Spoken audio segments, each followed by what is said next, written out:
नमस्कार दोस्तों, F a software के इस चैनल पे आप सबका एक बार फिर से बहुत बहुत स्वागत है। जैसा कि आप सब लोग जानते हैं कि एफ ए सॉफ्टवेयर का जो किराना ट्रेड वर्ज़न है वो अपने आप में बहुत ही पॉपुलर वर्ज़न है। बहुत सारे किराना ट्रेड के जो व्यापारी हैं वो इस सॉफ्टवेयर का पहले से ही काफ़ी इस्तेमाल कर रहे हैं और बहुत से नए व्यापारी भी इसे लेने में इच्छुक रहते हैं। तो आप सबकी जानकारी के लिए हमने पिछले वीडियो में इसी सॉफ्टवेयर की कुछ खासियतों के बारे में आपको बताया था और इसी सॉफ्टवेयर की कुछ अन्य एक और ख़ासियत के बारे में हम आज आपको बताना चाहेंगे, जो कि इस सॉफ्टवेयर की एक बहुत अच्छी खासियत है, बहुत अच्छी विशेषता है और जिसका हमारे ज़्यादातर व्यापारी बहुत फ़ायदा उठाते हैं। और वो विशेषता ये है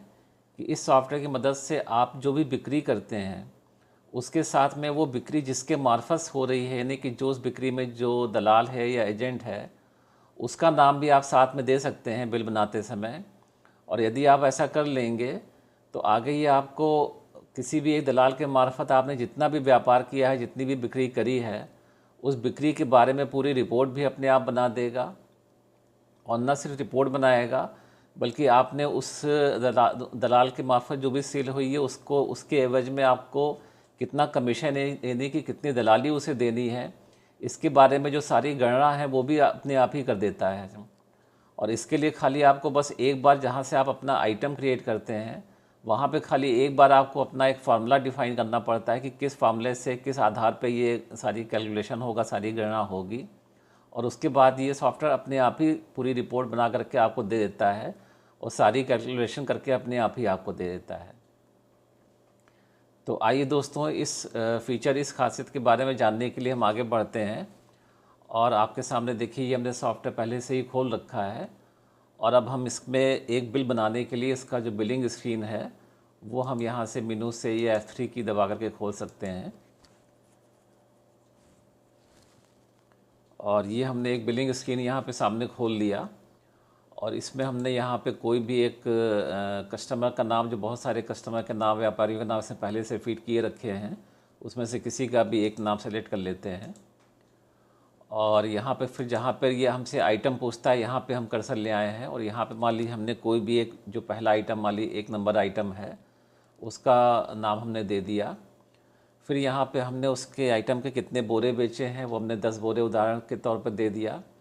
और कितना किलो माल बेचा है, मान लीजिए हमने 100 किलो माल बेचा है इसमें, तो 100 किलो हमने दे दिया। और रेट के लिए हमने मान लीजिए यहाँ पर 35 रुपये का रेट लगा दिया, तो ये 3,500 रुपये का हमारा अमाउंट बन गया। और इस बिल को हमें सेव करना होगा, लेकिन सेव करने से पहले चूँकि हमको इसमें दलाल के मार्फत रिपोर्ट चाहिए होगी, इसलिए हमको ये करना होगा कि यहाँ पर एक, जो आप देख रहे हैं कि अदर इन्फो के नाम से एक बटन बना हुआ है, इस बटन को हम क्लिक करेंगे तो मेरे सामने जो एक विंडो खुल के आएगी, इस विंडो में ये हमसे दलाल का नाम, जो कि यहाँ पर रिप्रेजेंटेटिव के रूप में लिखा गया है, इस जगह पे ये हमसे हमारे दलाल का नाम पूछेगा कि ये जो बिक्री हमारी हो रही है वो किस दलाल के मार्फत हो रही है। तो मान लीजिए हम उदाहरण के तौर पे यहाँ पे कोई भी एक नाम दे देते हैं। मान लीजिए हमने नाम यहाँ पे दे दिया, अजय नाम दे दिया, और इसके बाद हमने इसको ओके किया और फिर सेव बटन दबा के इस बिल को सेव कर दिया। तो हमारा ये एक बिल आज की तारीख का बन गया, जिसमें कि हमने ये दिखा दिया कि इस बिल में जो भी आइटम बिका है, जो भी बाना हमारा बिका है,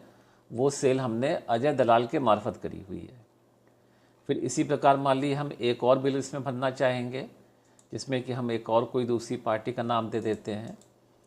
और इसमें हम कोई एक दूसरा आइटम लेते हैं जिसके बोरे मान लीजिए हमने लिख दिया कि हमने 14 बोरे बेचे, उसका किलो हमने मान लीजिए लिख दिया 40 किलो और भाव लगा दिया मान लीजिए 50 किलो, तो ये 2,000 रुपये का अमाउंट हो गया।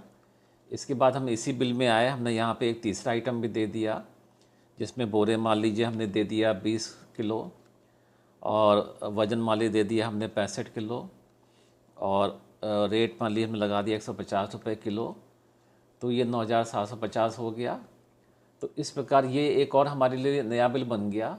और इस बिल में भी हम क्या करेंगे, अदर इन्फॉर्मेशन वाला विंडो खोलेंगे यहाँ से इस बटन को दबा करके और यहाँ रिप्रेजेंटेटिव नेम में आएंगे और अब अगर हम यहाँ पर जो एक हमारे पास यहाँ पे ड्रॉप डाउन वाला ऑप्शन रहता है, इसको अगर हम खोलेंगे तो आप देखेंगे कि जो हमने पिछले बिल में जो नाम टाइप किया था अजय दलाल का, वो यहाँ पर पहले से ही लिखा हुआ मौजूद है इस ड्रॉप डाउन लिस्ट में। तो ऐसा ये सॉफ्टवेयर ऑटोमेटिकली करता रहता है कि जो भी नाम हम किसी भी एक बिल में एक बार किसी भी दलाल का नाम दे देते हैं तो वो ऑटोमेटिकली हमारे यहाँ पे ड्रॉप डाउन लिस्ट में ऐड हो जाता है। और फिर कभी हमें दोबारा से बिक्री करनी है उसी दलाल के मार्फत, तो हमें बार बार उसका नाम पूरा टाइप करने की ज़रूरत नहीं आती है, हम खाली उसको लिस्ट से आराम से सिलेक्ट कर सकते हैं। फिर इतना करके हमने इसको ओके कर दिया और फिर हमने इस बिल को भी सेव कर लिया। इसके बाद हम आते हैं एक और बिल पे कि मान लीजिए हमने एक बिल और फीड किया किसी और पार्टी का और इसमें हमने कोई और आइटम दे दिया, उड़द दाल आइटम दे दिया। इसमें बोरे मान लीजिए लिख दिए कि हमने 25 बोरे की बिक्री करी है, किलो में मान लीजिए लिख दिया कि हमने 90 किलो माल बेचा है और भाव में लिख दिया कि मान लीजिए हमने 115 रुपये से बेचा है। तो ये हमारा अमाउंट 10,350 बन गया। फिर ये बिक्री भी हमको आपको दिखाने के लिए यहाँ पर हम इस बिक्री में भी रिप्रेजेंटेटिव का नाम यानी कि दलाल का नाम हम अजय ही डाल देते हैं। और इतना करने के बाद हमने इसको ओके किया और सेव कर दिया। तो दोस्तों इस प्रकार आपने देखा कि हमने 3 बिल इसके अंदर फीड कर दिए, जिसमें कि जो चौथा नंबर बिल है उसमें एक आइटम बिका हुआ है, उससे जो पिछला बिल है 3 नंबर उसमें 2 आइटम बिके हैं और इससे जो पिछला बिल है उसमें 1 आइटम बिका है। और ये तीनों ही बिल ऐसे हैं जिसमें कि हमने दलाल के नाम में अजय का नाम सेलेक्ट कर लिया है, यानी कि ये बिक्री हमने ऐसा दिखा दिया कि ये बिक्री, ये तीनों बिलों में जो बिक्री हुई है वो अजय दलाल के मार्फत हुई है। तो अब दोस्तों हमारे लिए अगला काम क्या होगा? अगला काम ये होगा कि हम ये देखना चाहेंगे कि जो हमारा दलाल अजय है उसके मार्फत हमने अभी तक किसी भी डेट के बीच में, किसी भी 2 पीरियड के अंदर में कितना माल अभी तक बेचा है, कितनी कीमत उसकी हुई है और कितनी दलाली उस पर बनती है। तो इस काम के लिए हम जाएंगे दोस्तों रिपोर्ट्स वाले सेक्शन में। जब हमने रिपोर्ट्स वाला मेनू खोला तो हम देखेंगे कि हमारे पास एक और ऑप्शन दिखेगा इसमें जिसका नाम है सेल रिपोर्ट, जहाँ पे सेल से संबंधित सारी रिपोर्ट्स आती हैं। और फिर इसी के अंदर हमें एक और ऑप्शन मिलेगा sales representative oblique area wise sale summary. तो ये रिपोर्ट जब हम यहाँ पे खोलेंगे तो जैसा कि आप देख रहे हैं कि इसमें हमसे वो यहाँ पे पीरियड पूछ रहा है कि हम कोई भी एक डेट रेंज यहाँ पे दे सकते हैं कि कोई भी मनचाही डेट कि किस डेट से किस डेट तक के बीच का हमें ये रिपोर्ट निकालनी है। और साथ में अगर हम किसी एक पार्टी की बिक्री या सारी पार्टियों की बिक्री देखना चाहें तो ऑल अकाउंट या सिंगल अकाउंट भी सेलेक्ट कर सकते हैं। और जो सबसे खास बात है वो यहाँ पे वो ये है कि यहाँ पे हमसे ये दलाल का नाम भी पूछ रहा है कि किस दलाल के मार्फत हमको ये सेल की बिक्री निकालनी है, रिपोर्ट निकालनी है। तो इसमें आप जैसा कि देख रहे हैं कि यहाँ पर बाय डिफॉल्ट लिखा हुआ है ऑल रेप्स, यानी कि हम एक साथ सारे दलालों की मार्फत बेचे गए सामान की रिपोर्ट भी निकाल सकते हैं। और या फिर जो हमारा मुख्य उद्देश्य है वो ये है कि जो एक दलाल अजय है उसके नाम की रिपोर्ट निकालना। तो जैसे ही हम यहाँ पे आकर के इसका जो ड्रॉप डाउन मेनू है उसको सेलेक्ट करके उसको क्लिक करके खोलेंगे तो आप देख रहे हैं कि इस लिस्ट में जो ड्रॉप डाउन लिस्ट खिली हुई है इसमें अजय दलाल का नाम पहले से ही मौजूद है। तो ऐसा इसलिए क्योंकि हमने बिक्री करते समय बिलों में अजय दलाल का नाम ऑलरेडी फीड किया हुआ है, तो वहीं से वो समझ जाता है और वहीं से वो नाम उठा लेता है कि हमें इस दलाल की सेल देखने की ज़रूरत आ सकती है। इसलिए वो नाम यहाँ पे जो नाम भी हम किसी भी बिल में फीड करेंगे, चाहे वो अजय दलाल हो या कोई भी और अन्य दलाल भी हो, तो वो सारे नाम यहाँ पे लिस्ट में आ जाएंगे। और इसके बाद जब हमने यहाँ पे इसको सिलेक्ट किया इसका नाम अजय, और फिर आगे इसको व्यू बटन दबा के इस रिपोर्ट को देखेंगे, या हम चाहें तो प्रिंट बटन दबा के इसको प्रिंट भी कर सकते हैं अगर मैं सीधे प्रिंट आउट चाहिए हो प्रिंटर पे अगर कोई लगा हुआ है मेरे कंप्यूटर के साथ में। लेकिन स्क्रीन पे देखने के लिए हमने व्यू बटन दबाया तो आप देख रहे हैं कि इस दलाल के मार्फत जो जितने भी बिलों में बिक्री हुई है तो उन सारे बिलों के नंबर, उनकी तारीख, किस पार्टी को माल गया, क्या माल बिका, उसकी सारी डिटेल उसने इस रिपोर्ट में ले आया कि पहले बिल में अरहर की दाल कितने रुपए की बिकी, दूसरे में जो हमने दूसरा आइटम बेचा मैक्रोनी,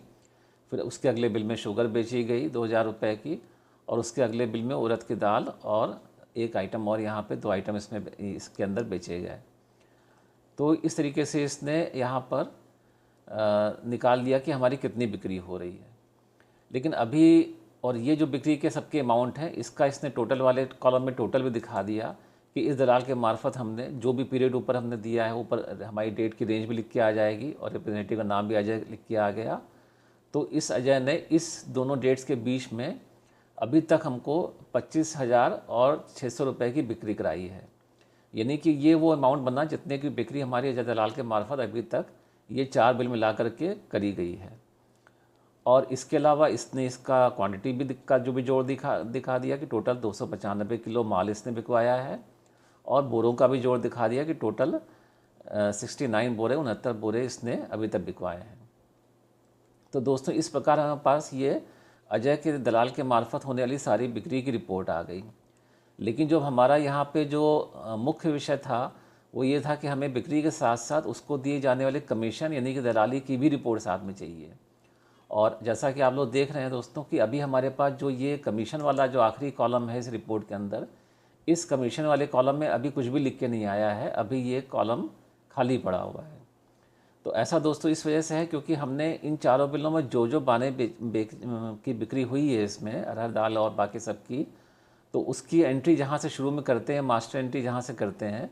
वहाँ पर हमने अभी इन बानों पे दी जाने वाले कमीशन का कोई फार्मूला अभी तक वहाँ पे फीड नहीं किया हुआ है। तो आप देखेंगे कि जैसे ही हम अभी आगे चल के इस फार्मूले को फीड कर देंगे, वैसे ही मेरे पास यहाँ पे कमीशन भी अपने आप जुड़ करके आ जाएगा।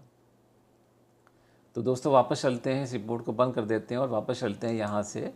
अपने आइटम की एंट्री के लिए। तो जब हमने आइटम की एंट्री पे गए और हमने यहाँ से आइटम की एंट्री का स्क्रीन खोला और हम जो पहला जो आइटम था मैक्रोनी जो हमने एक बिल में डाला है उस पर हम आ गए।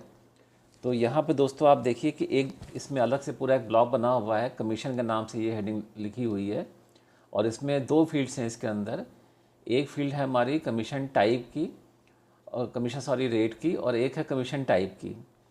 तो ये दो फील्ड्स इसलिए बनाई गई हैं क्योंकि जो कमीशन देने का जो आपके जो किराना ट्रेड के व्यापार में जो अक्सर सिस्टम होता है,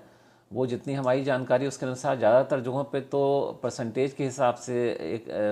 सिस्टम बनाया हुआ है कमीशन देने का। लेकिन कभी कभी परसेंटेज के अलावा कुछ और तरीके भी चलते हैं, जैसे कि कभी कभी पर बोरा के हिसाब से भी दिया जाता है, कभी कभी कहीं पे क्वांटिटी यानी किलो के हिसाब से भी दिया जाता है, और कहीं कहीं पे पूरे एक सेल के ऊपर एक टोटल में एक फिक्स अमाउंट के हिसाब से भी दिया जाता है। तो हमारा जो कमीशन टाइप वाली लिस्ट है, इसको अगर आप ड्रॉप डाउन को खोलेंगे तो आप देखेंगे कि यहाँ पे चारों तरीके के फार्मूले दिए हुए हैं कि आपको कमीशन किस हिसाब से देना है। तो अब हम उदाहरण स्वरूप क्या करते हैं कि जो हमारा पहला आइटम ये मैक्रोनी है,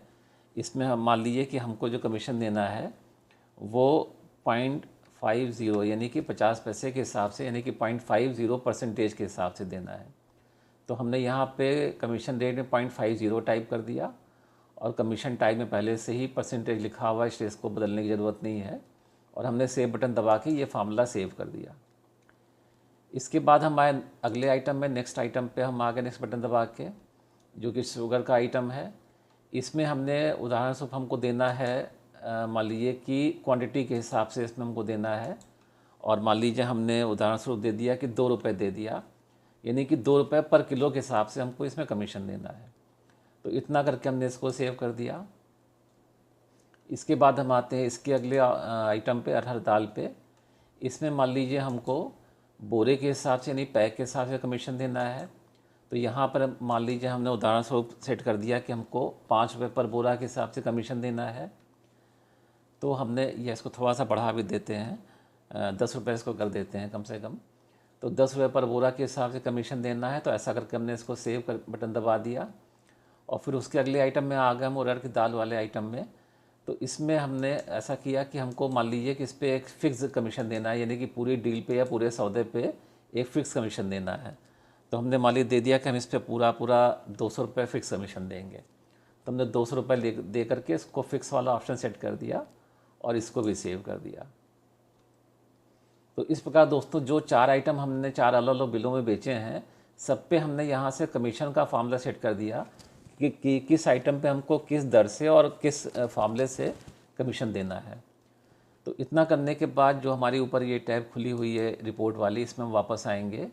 और फिर से इस रिपोर्ट को व्यू करके देखते हैं कि अब क्या होता है। तो हमने व्यू बटन दबाया और ये देखिए रिपोर्ट निकल के आ गई।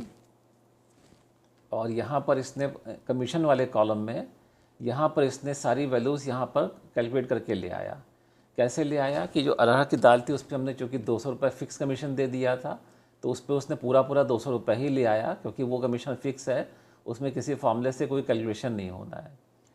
फिर मैक्रोनी पे हमने क्या किया था, उस पर हमने 25% के हिसाब से फ़िक्स किया था, सॉरी 50% के हिसाब से फ़िक्स किया था। तो उसके हिसाब से कैलकुलेट करके से 17 रुपये 50 पैसे निकाल दिया। और इसी तरीके से जो शुगर वाला आइटम था, जो तीसरा आइटम था, उस पर भी हमने इसी तरीके से 2000 पे हमने पर बोरे के हिसाब से सेट किया था, तो उसने पर बोरे के हिसाब से निकाल दिया। और इसी तरीके से चौथे आइटम पे हमने परसेंटेज के वो उसके पर क्वांटिटी के हिसाब से सेट किया था, तो उसने पर क्वांटिटी के हिसाब से निकाल दिया। तो ऐसे करके जिस फार्मूले पे हमने जिस उसमें कमीशन का जो फार्मूला हमने सेट किया होगा, उसके हिसाब से उसने सारा अपना अपना कमीशन यहाँ पे निकाल दिया।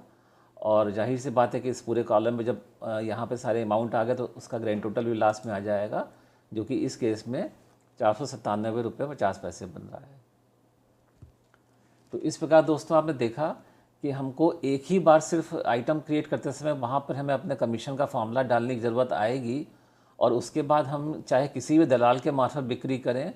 और चाहे किसी भी आइटम को किसी भी व्यापारी को किसी भी अपने कस्टमर को बेचें, जब भी हम चाहेंगे हमारे पास दलाल के मार्फत पूरी रिपोर्ट की भी, पूरी बिक्री की भी रिपोर्ट आ जाएगी, और साथ ही साथ उस बिक्री के अनुसार जो भी हमारा आपस में तय है उसके अनुसार हमको क्या कितना अमाउंट का कमीशन देना है किस आइटम पे, और टोटल पीरियड में जितनी बिक्री हुई है उसमें टोटल कितना देनदारी हमारी बनती है, टोटल कमीशन, टोटल जो हमारी दलाली बनती है वो हमें कितनी देनी है उस दलाल को, ये भी अपने आप ये सॉफ्टवेयर आपको जोड़ करके कैलकुलेट करके बता देगा और पूरी रिपोर्ट आपके सामने निकाल देगा। तो इस प्रकार दोस्तों आपने देखा कि ये जो एक ख़ास फीचर है सॉफ्टवेयर का, ये एक जो इसकी खास विशेषता है, जो ख़ास मकसद से इसमें बनाया गया है, वो आप सभी जो व्यापारी हैं, ख़ासतौर से जो किराना या उससे मिलता जुलता काम करने वाले व्यापारी हैं, उन सब के लिए बहुत ही फ़ायदेमंद, बहुत ही लाभदायक और बहुत ही यूज़फुल साबित होता है। और मुझे पूरा उम्मीद है कि आप सभी लोग इस फीचर का बहुत फ़ायदा उठा रहे होंगे। तो दोस्तों आज का विषय बस यहीं पे समाप्त होता है। इस फीचर के बारे में सारी जानकारी उम्मीद है कि आपको अच्छी लगी होगी और पसंद आई होगी। इस वीडियो को देखने के लिए आप सबका बहुत बहुत धन्यवाद। कृपया हमारे इस चैनल को सब्सक्राइब करें और हमारे इस वीडियो को लाइक ज़रूर करें। नमस्कार।